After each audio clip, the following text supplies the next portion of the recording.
আসসালামু আলাইকুম প্রিয় গর্ভবতী মা ও বোনেরা। আচ্ছা, আপনি কি একটা বিষয় খেয়াল করে দেখেছেন?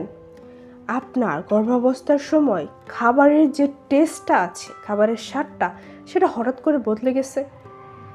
আপনার যে সময় কিনা আগে মিষ্টি খেতে একদমই ভালোবাসতেন না, একদমই পছন্দ করতেন না, এখন আপনার মিষ্টি খেতে অনেক ভালো লাগে। আবার অনেক মা বলেন গর্ভাবস্থার সময়ে সে এত পরিমাণ ঝাল খাবার খেত যে পরে দেখা গেছে তার ছেলে হয়েছে। আচ্ছা, তাহলে কি আসলেই এই ঝাল বা মিষ্টি খাবার দেখে ছেলে মেয়ে বোঝা যায়?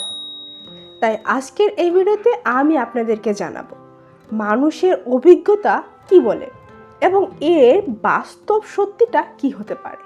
তাই বলবো ভিডিওটা কিন্তু শেষ পর্যন্ত দেখবেন, কারণ আমি কিন্তু এই বিষয়ে আপনাদেরকে ডিটেলসভাবে বলার চেষ্টা করেছি। তার মানে কি করতে হবে, আপনার ভিডিওটা টেনে টেনে দেখা যাবে না, পুরোটা দেখতে হবে যাতে কোনো একটা ভালো পয়েন্ট যাতে আপনার মিস না হয়ে যায়। তো আপনি দেখছেন আমার চ্যানেল ইনার মাজল, নতুন একটি পর্বে আপনাদের সবাইকে স্বাগত। যেহেতু ভিডিওটা কন্টিনিউ করছেন, প্লিজ একটা লাইক দিয়ে দিবেন, সাথে লাইক কমেন্ট শেয়ার করে দিবেন। যারা যারা আজকে ভিডিওটা নতুন দেখছেন তারা প্লিজ সাবস্ক্রাইব করে আমার চ্যানেলের সাথেই থাকবেন, কারণ আমি কিন্তু নিয়মিত গর্ভবতী মায়েদের নিয়ে ভিডিও নিয়ে হাজির হয়ে যাই, যাতে গর্ভাবস্থার এই যে জার্নিটা আছে মায়েদের, সেই জার্নিটা যাতে একটু সহজ হয়, নিরাপদ হয়, সেই জন্যই কাজ করে যাওয়া। তো আর কথা না বাড়াই, মূল আলোচনায় চলে যাই। প্রথমে আপনাদেরকে জানাই এই ছেলে মেয়ে নির্ধারণের মানুষের অভিজ্ঞতাগুলো কি বলে। অনেক মা তাদের অভিজ্ঞতা থেকে বলেছেন যে যারা আর কি মিষ্টি খেতে পছন্দ করতেন, পরে দেখা গেছে যে তাদের গর্ভে মেয়ে সন্তান জন্ম নিয়েছে। আবার দেখা গিয়েছে যারা গর্ভাবস্থার টাইমটাতে একটু টক খেতে পছন্দ করতো, ঝাল বা নোনতা জাতীয় খাবার খেতে পছন্দ করতো, তাদের দেখা গিয়েছে তাদের ছেলে হয়েছে। সত্যি কথা বলতে কি, এই কথাগুলো গ্রামগঞ্জে, বিশেষ করে শহরের বিশেষ বিশেষ এলাকায় এই কথাগুলো কিন্তু বেশ প্রচলিত রয়েছে। এই কথাগুলো তারা মানে যুগের পর যুগ ধরে কিছু এলাকায় বলে এসেছে, ধারণা করে এসেছে। আর একটা ইন্টারেস্টিং বিষয় কি জানেন, এই যে ধারণাগুলো বা কথাগুলো আছে, কিছুটা কিন্তু সত্যতাও মিলে গেছে, কিছু ক্ষেত্রে এগুলো কিন্তু মিলে যায়। তাই মানুষ কিন্তু সহজেই বিশ্বাস করে নেয়, হ্যাঁ খাবার দেখে তাহলে ছেলে মেয়ে বোঝা যায়। আচ্ছা, তাহলে এখন মেইন টপিকে আসি, যে এই যে মানুষের পরিবর্তনগুলো ধারণা করে, যে এই পরিবর্তনটা বা এটা কেন এমন হয়, তাই না? দেখেন, গর্ভাবস্থায় মায়েদের শরীরে কিন্তু নানাবিধ পরিবর্তন ঘটে, শারীরিক, তারপরে মানে টেস্ট বাড়ানো কিন্তু পরিবর্তন হয়ে থাকে। যেটা বললাম আর কি, এই সময় মায়েদের স্বাদের পরিবর্তন হয়, গন্ধের প্রতি একটা সংবেদনশীলতা তাদের বেড়ে যায়, এছাড়া নতুন খাবারের প্রতি তাদের আগ্রহ জন্মায়। এখন ধরেন একজন মা গর্ভাবস্থার টাইমটাতে খুব মিষ্টি খেলেন, পরে দেখা গেল তার মিষ্টি হলে একটা মেয়ে হয়েছে, তো সেই কথাটা কিন্তু মনে রাখলো, মিষ্টি খেয়েছে তার মানে মিষ্টি মেয়ে হয়েছে। আবার আরেকজন মায়ের ক্ষেত্রে সে প্রেগনেন্সি টাইমটাতে খুব ঝাল খেতে লাগলো, পরে দেখা গেল তার ছেলে হয়েছে, সেও এই কথাটা মনে রাখলো যে ঝাল খাওয়া মানে ছেলে হওয়া। এইভাবেই এই ধারণাগুলো কিন্তু শক্ত মজবুত হয়ে রয়েছে। এখন আপনাদেরকে আমি বলবো এর বাস্তব সত্যটা কি। এই যে ছেলে মেয়ে নির্ধারণে খাবারের রুচি দেখে, খাবারের চাহিদা দেখে, সেটার বাস্তব সত্যটা কি বিশ্বাসযোগ্যভাবে অবশ্যই তুলে ধরবো, যে কথাটা কিনা বিশ্বাসযোগ্য। ঠিক আছে, দেখুন, তার আগে আপনাদের একটা কথা পরিষ্কারভাবে বলি, যে শুধুমাত্র ঝাল খাবার খেয়ে কিংবা শুধুমাত্র মিষ্টি খাবার খেয়ে নিশ্চিতভাবে যে ছেলে মেয়ে নির্ধারণ করা যায়, এটা কিন্তু যায় না, এটা কিন্তু বলা যায় না। কারণ কি জানেন, কারণ অনেক মারাই রয়েছেন যারা ঝাল খাবার খেয়েও পরবর্তীতে তাদের মেয়ে হয়েছে, আবার অনেক মা রয়েছে যারা মিষ্টি খাবার খেয়েও পরবর্তীতে তাদের ছেলে হয়েছে। তার মানে হচ্ছে এই হিসাব যে সবার ক্ষেত্রে মিলে যাবে এমনটা কিন্তু নয়, কিন্তু কিন্তু অনেক ক্ষেত্রে কিন্তু মিলেও যায়।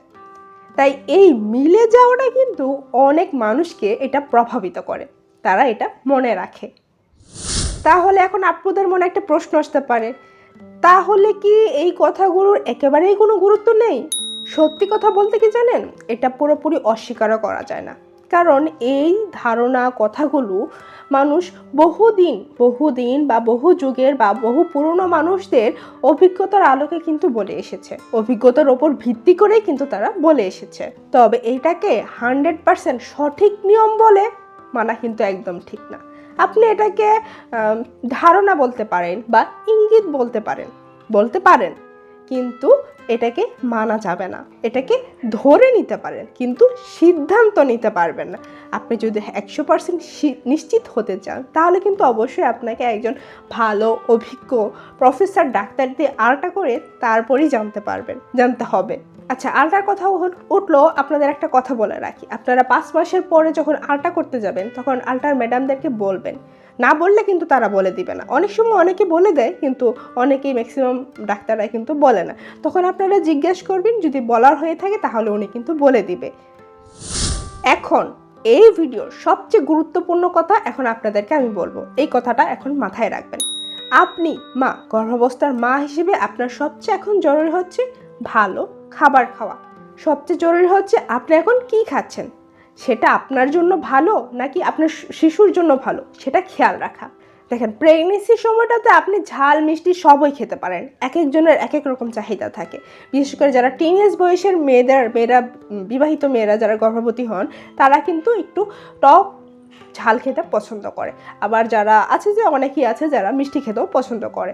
তো দেখেন, বেশি ঝাল খেলে কিন্তু ঝামেলা। পরিমিত আকারে খেতে হবে, সেটা মিষ্টি হোক কিংবা ঝালই হোক। বেশি ঝাল খেলে আপনার গ্যাস্ট্রিকের সমস্যা হতে পারে, অতিরিক্ত বুক জ্বালা পোড়া করতে পারে। আবার আপনি যদি বেশি মিষ্টি খেতে যান, তখন কিন্তু আপনার দেখা যাবে আপনার ডায়াবেটিস ধরা পড়তে পারে। তাই পরিমিত আকারে সীমিত পরিমাণে আপনার ঝাল মিষ্টি দুটোই খেতে হবে, ব্যালেন্স করে খাবেন। পরিশেষে একটা কথা বলি মা বোনরা, ঝাল খেলে ছেলে, মিষ্টি খেলে মেয়ে, এই কথাগুলো আমাদের সমাজে বহু পুরনো প্রচলিত ধারণা। এগুলো দেখা যায় অনেক সময় মিলেও যায়, আবার অনেক সময় মিলে না। তাই এটাকে মজার একটা ধারণা হিসেবে নিন, মজা পান, মানে একটা ধারণা করেন, একটা অদ্ভুত আনন্দ অনুভূত করেন, কিন্তু এটাকে কখনো 100% নিশ্চিত হিসেবে ধরে নিতে যাবেন না। সবচেয়ে বড় কথা কি জানেন, সবচেয়ে ইম্পর্ট্যান্ট হচ্ছে আপনি আপনার গর্ভে ছেলে হোক বা মেয়ে হোক, দুটোই কিন্তু আল্লাহর দান। এইটা সবচেয়ে জরুরি হচ্ছে আপনার গর্ভে যে সন্তানটা আসতে চলেছে, সে যেন সুস্থভাবে এই পৃথিবীতে আসে। তার সুস্থ থাকাটা খুব বেশি জরুরি। তাই বলবো, ছেলে মেয়ে নিয়ে ভেদাভেদ করতে যাবেন না। যে আসতে চলেছে সে যেন সুস্থভাবে এই পৃথিবীতে আসে, সেটাই দোয়া করুন।